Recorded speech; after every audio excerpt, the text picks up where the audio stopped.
A warm welcome everyone, I'm Lay Flame and we are back to Ambition and Minuet in Power. And what should we do today? Okay, I want to further the plot, so researching Marcel. Oh my gosh, there's also some gossip. Let's go. Start your day by walking toward the center of Paris. Countess de Foix isn't just a member of the aristocracy. She's a woman who wields her title, no privilege like a weapon. There's only one place to learn more about a woman like that. Where? Le Palais Royal. Damn! This is what, the Louvre? Favorite social spot for the aristocrats in the city. The hub of all gossip, social news, slander, and scandals. There was ever a telling secret or a salacious rumor, this was the place to find it. Place Royale added to the map. Fantastic. You remember reading about this place over a year ago. Its storied buildings storage building? Okay. We were more impressive in person. Elegantly dressed aristocrats strut about the gardens, stopping briefly to chat in hushed tones. Without the benefit of a title or an introduction, you can't approach any of these groups directly. Dang it. However, there's nothing to stop you from overhearing the things as you just pass by. Staying on the absolute edge of the conversations, you circle the square, pretending to be a traveler, just admiring the apartments and gardens. Wow, marvelous! First hour you spent on this task yields no information concerning Marcel. Fantastic, yeah. What are the chances they're casually talking trash about the person we want to trash about? But you do manage to hear some gossip that a certain newspaper might appreciate. Fantastic. Cheap crown gossip. During the second hour, you hear something about Marcel's father. Ooh, the former Viscount de Foix. Why am I behaving like I have a fan here? Plenty Viscount Alfonso de Foix died a few years ago. His funeral was so lavish that people are still discussing it today. Damn! Even talking about the funeral. That's exactly what you're looking for, but it's on the right track. The third hour, however, something piques your interest. Ooh, lucky us. Catherine Marcel is rather obsessed with her clothing and personal appearance, even claiming to be a fashion icon. Oh no, she's an influencer. Do you get to decide that about yourself? Isn't that something that other people have to call you? Yeah. Marcel's vanity, demanding nature, and abrasive manner have led her into serious disagreements with several dressmakers, oh gosh, and clothiers across the city. She's an influencer, yeah. In fact, some of them simply refuse to do business with her anymore, dang. So she claims the situation to be the other way around, like she's better than them. She's too high up for them.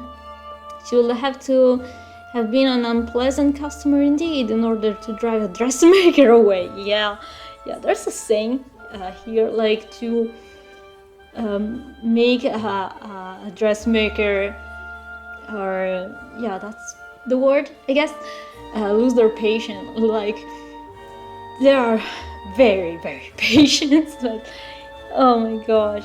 Yeah, to make a dressmaker lose their patience is like...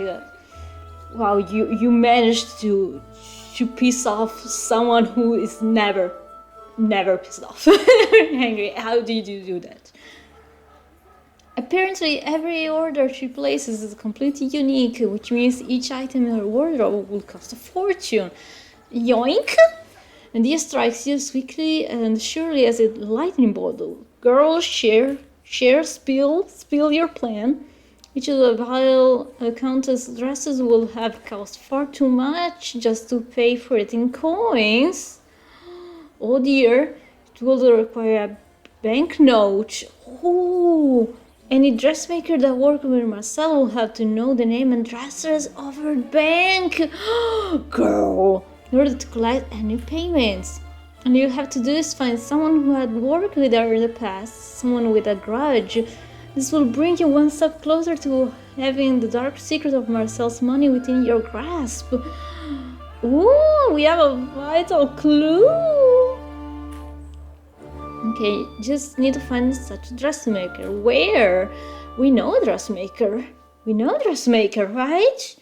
Yeah, we do. Oh my gosh, we have to go to a party. Okay, this is gonna give us some gossip. So let's go. Across the room you spot someone fuming by themselves. Their clothing is resplendent, generally above the stations seen at this party. She carries herself with quite dignity, yet nobody's talking to her. All in all makes her somewhat worth investigating. Bonsoir, madame, she says with a mild inclination of her head toward you. Yeah, do you guys like that I show you all these little scenes, or would you rather just see the main story and the love interests? Let me know. I'd like to know what vibe you prefer. I'm more of the person that wants to see all the little scenes, all the little things. I want to see them, especially if I can't play the game. But that's me.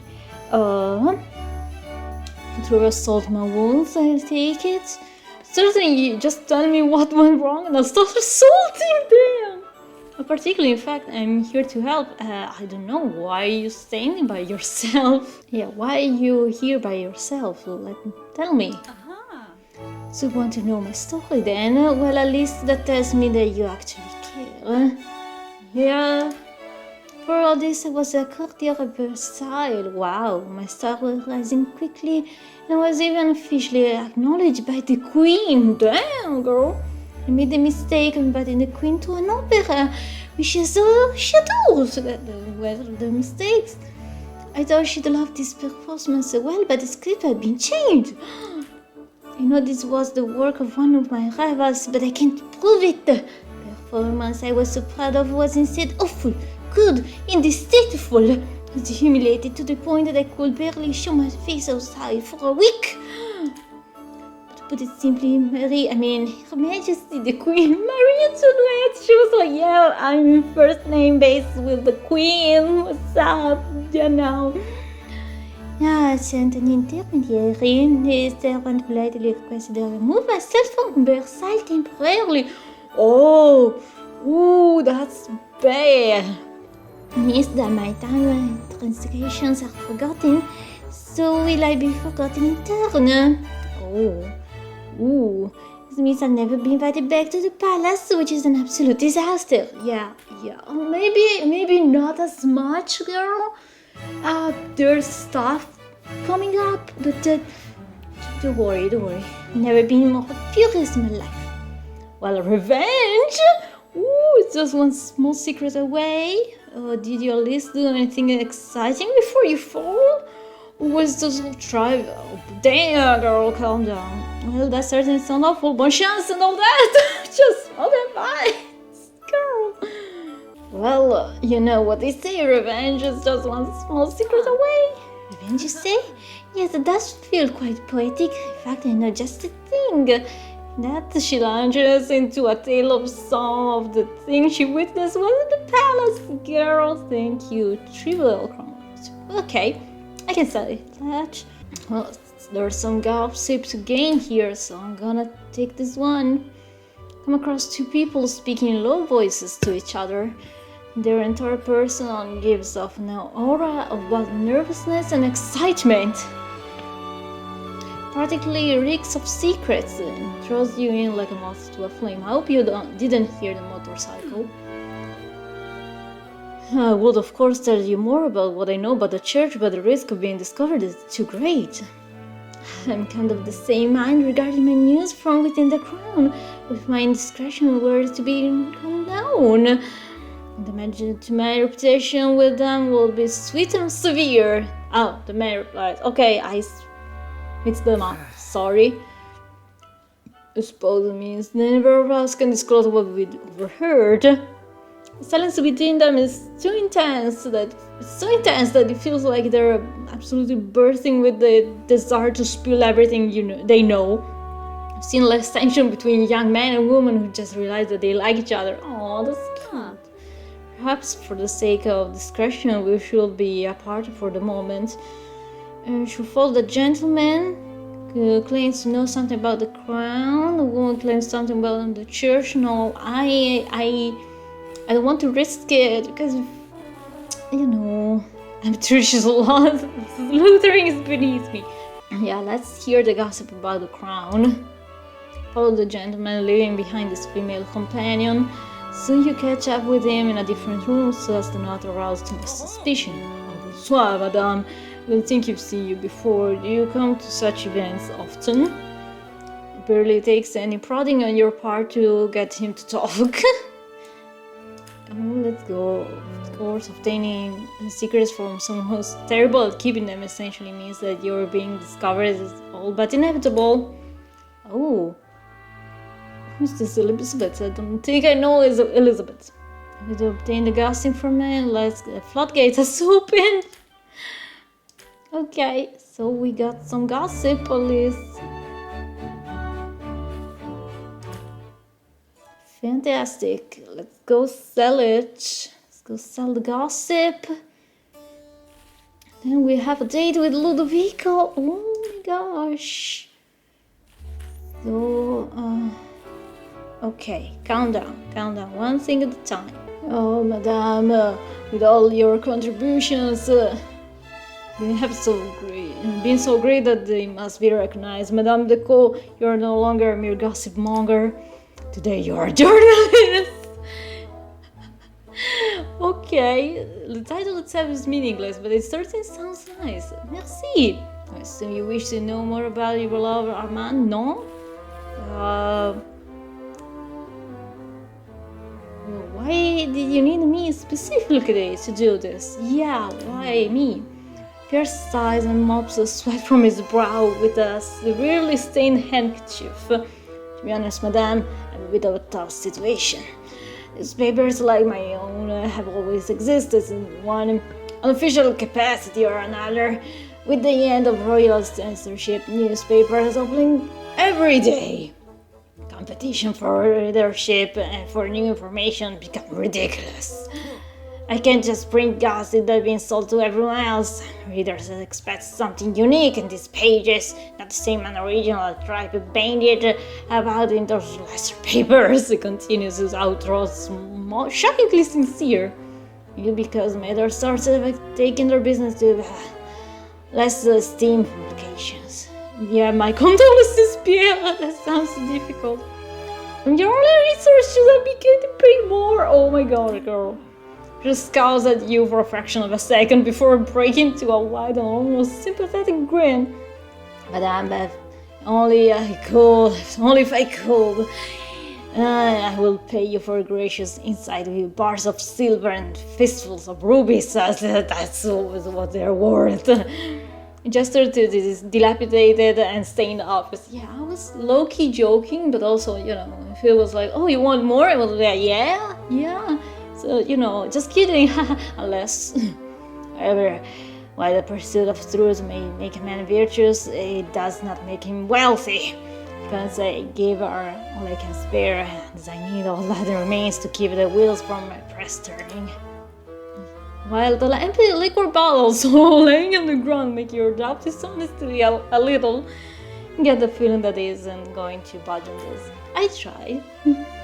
Please, enough about such no matters. You're here to learn from your fiancé, no?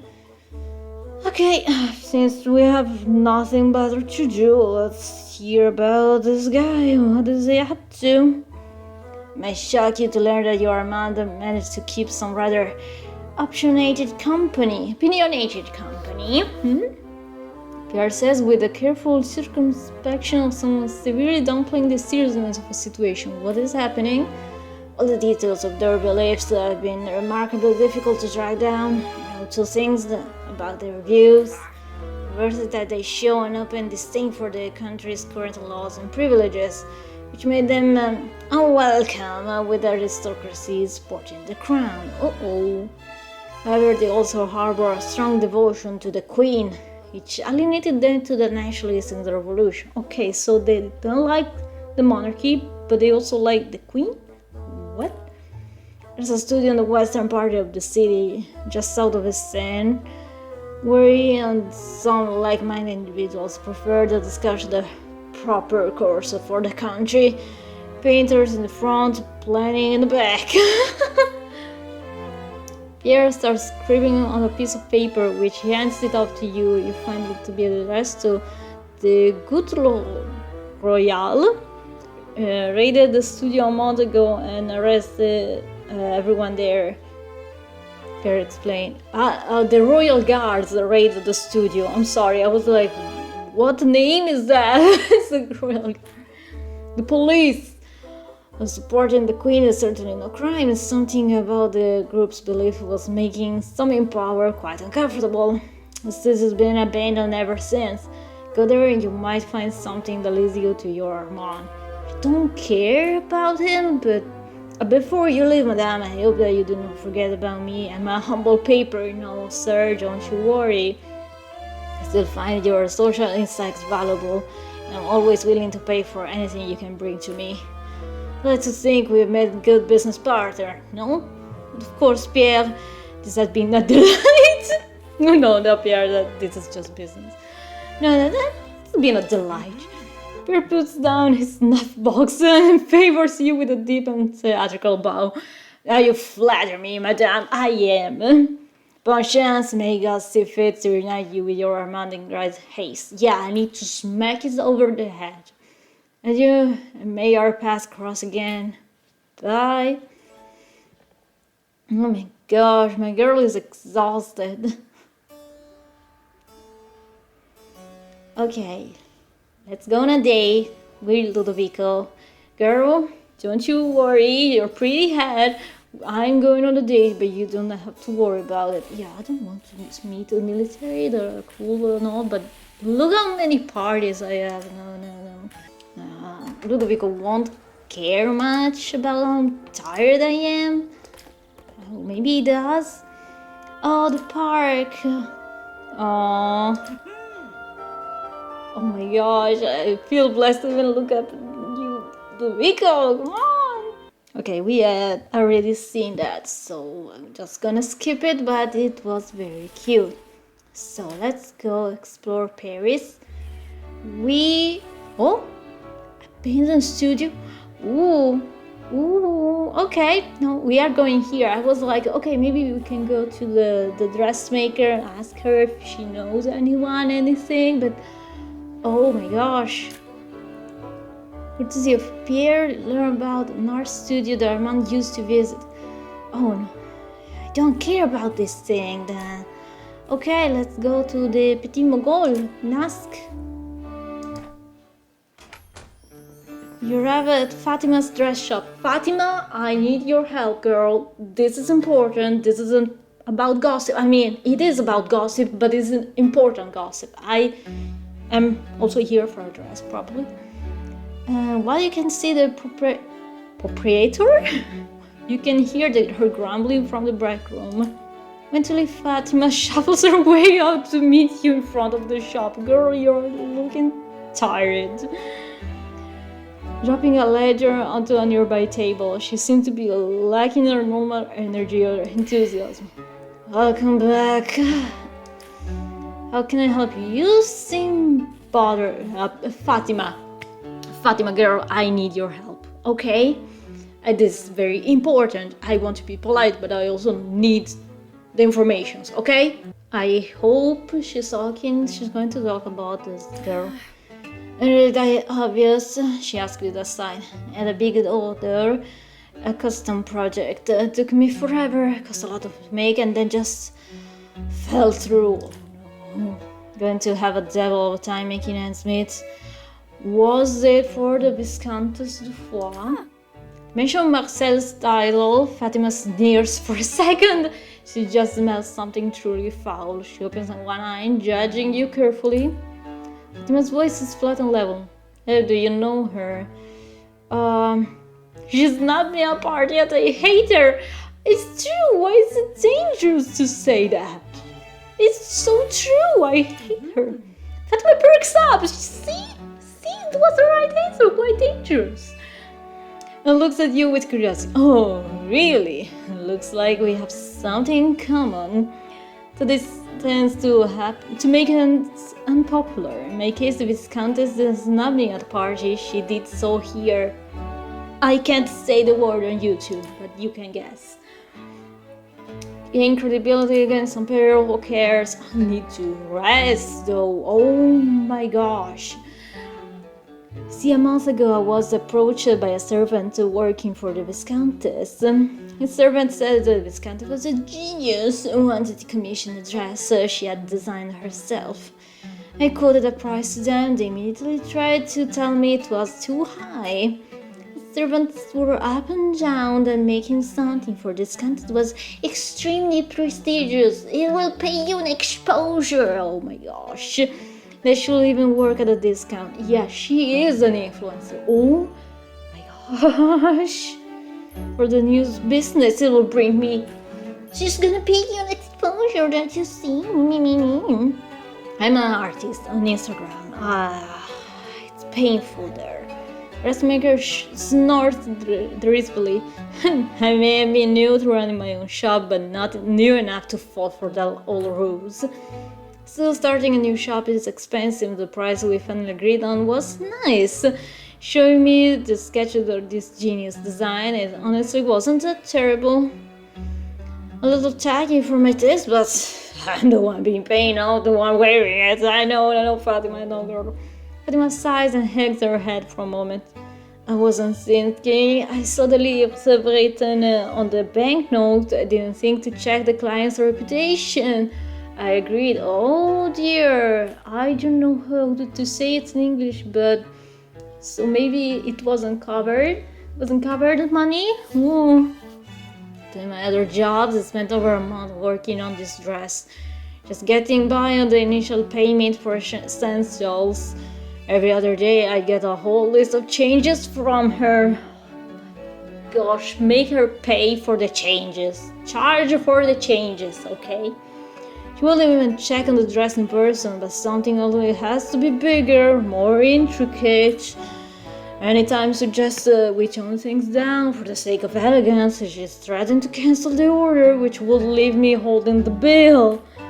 I finally finished it, and this giant pink confection was a crime against good taste. I hate it so much that I didn't print my name in the lining. No, Fatima, that's such a big mistake. Miss Countess finally arrived in person to see her creation, and she hated it. She even went so far accusing me of butchering her design. Her calling me every name under the sun and the moon. She took the dress but refused to pay the bill. This girlie! She claimed it was compensation for her lost time. Her lost time? Fatima beat down on the stem of her pipe just hard enough that for a second you'll worry she'll crack one of her teeth. Girl, I understand. Take her to court, but no judge will take the word of a minor shopkeep or that of an aristocrat. Oh my gosh, that's a universal problem. Okay. Oh, I need a lawyer, which I can't afford. So that's my tale of woo. In fact, I still keep the original banknote for my materials payment hanging in my office. A reminder to be careful who I do business with. Sorry to bore you with my story. The banknote, can I see it? After a story like that, I absolutely have to see the banknote. Okay, let's chill. Let's think about this. Can I need to see that. I suppose, Fatima says with a shrug, as long as you don't make fun of me when you see it. Why would I do that? Fatima disappears to the back of the shop for a moment. She returns with the banknote written on a piece of paper. She would have known something was wrong the moment I saw this thing. Why would a noble give me a note from some minor place like Caisse de Confiance? Probably cheated all the respectable banks. Damn, Fatima, I like her a lot.